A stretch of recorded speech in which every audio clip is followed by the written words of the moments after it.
Bonjour, bienvenue dans la série sur l'électrodynamique classique.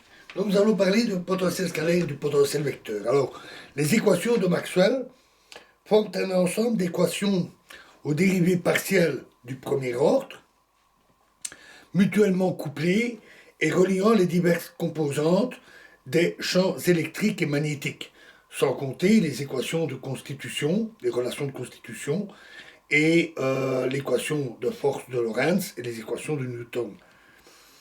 On peut parfois, dans les cas simples, les résoudre directement. Il est cependant souvent plus commode d'introduire des potentiels euh, et obtenir ainsi un nombre plus petit d'équations du second ordre, tout en ayant certaines équations de Maxwell identiquement vérifiées. Nous avons déjà vu nous avons déjà utilisé cette méthode en électrostatique et en magnétostatique.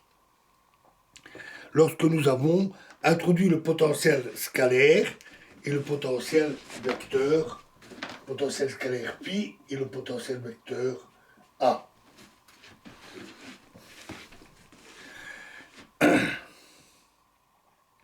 L'équation nabla B égale 0 étant toujours vérifiée, comme en magnétostatique, on peut définir B à l'aide d'un potentiel vecteur. B égale nabla croix A.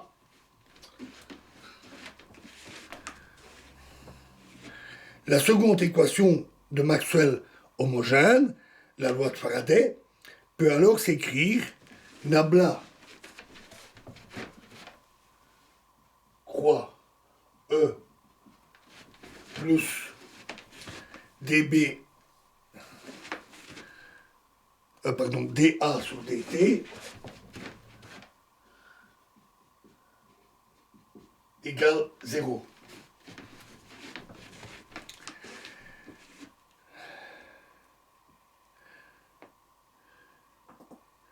La quantité dont on prend le relationnel nul, qui figure dans cette relation, peut alors être considérée comme le gradient d'une fonction scalaire, à savoir un potentiel scalaire phi.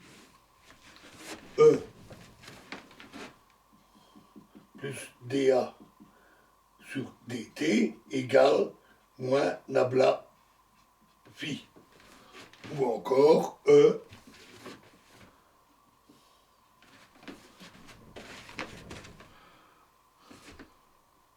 égale moins nabla phi moins dA sur dt. Cette fois, la relation pour E est un peu plus compliquée du fait des champs variables. Les conditions des expressions de B et E en fonction des potentiels A et phi satisfont identiquement les deux équations de Maxwell homogènes.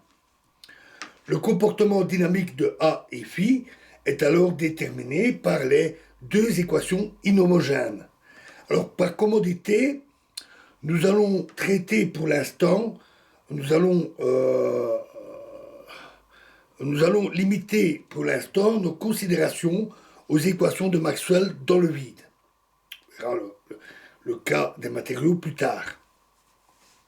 Une fois qu'on injecte les potentiels A et phi dans ces deux équations, les équations inhomogènes de Maxwell s'écrivent nabla carré phi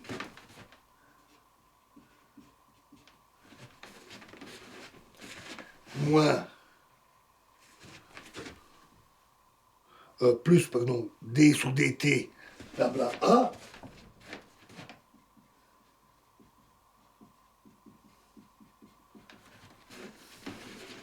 égale moins rho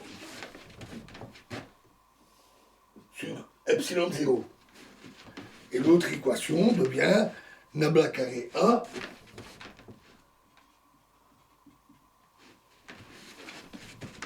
moins 1 sur c carré d de a sur dt carré égale nabla de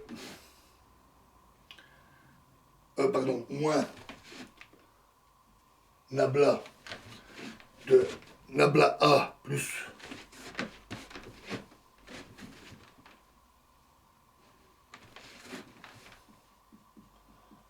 plus 1 sur c carré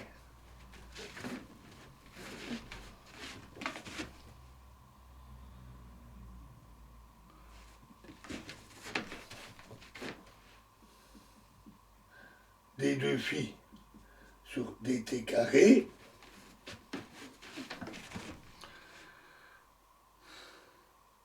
égale moins mu0 j.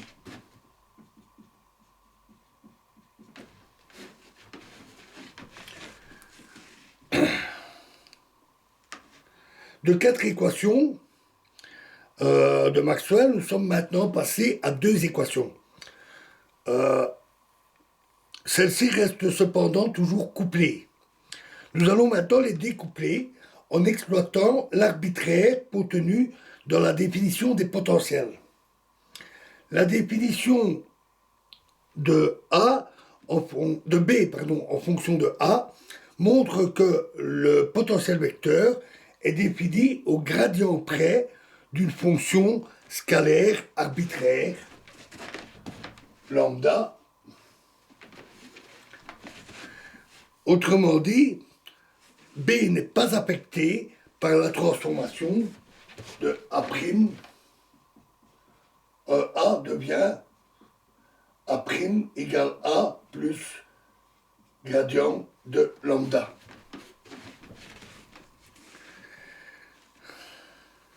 De même, le champ électrique n'est pas affecté par la transformation phi en phi' égale phi moins d lambda sur dt. On peut utiliser la même fonction scalaire, puisque là on n'exploite que sa composante spatiale, et là sa composante temporelle, sa variation temporelle. Alors, la liberté offerte par ces transformations permet de choisir le potentiel A et phi de manière à satisfaire la condition de Lorentz. Nabla A plus 1 sur c carré d2 phi sur dt carré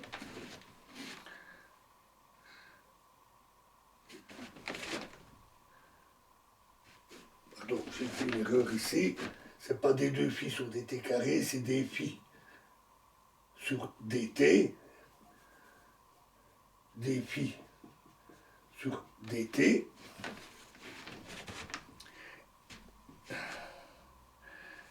Donc on satisfait la condition de Lorentz, nabla A plus 1 sur c carré d phi sur dt égale 0. Donc c'est le choix qui est fait pour fixer les valeurs des potentiels. Cette relation découple les deux équations et donne deux équations d'onde pour phi, une pour phi et une pour A. Nabla carré phi moins 1 sur c carré d2 phi sur dt carré égale moins ρ sur epsilon 0 et nabla carré A moins 1 sur c carré d2a sur dt carré est égal à moins mu0 j. Deux équations quand même déjà beaucoup plus sympathiques.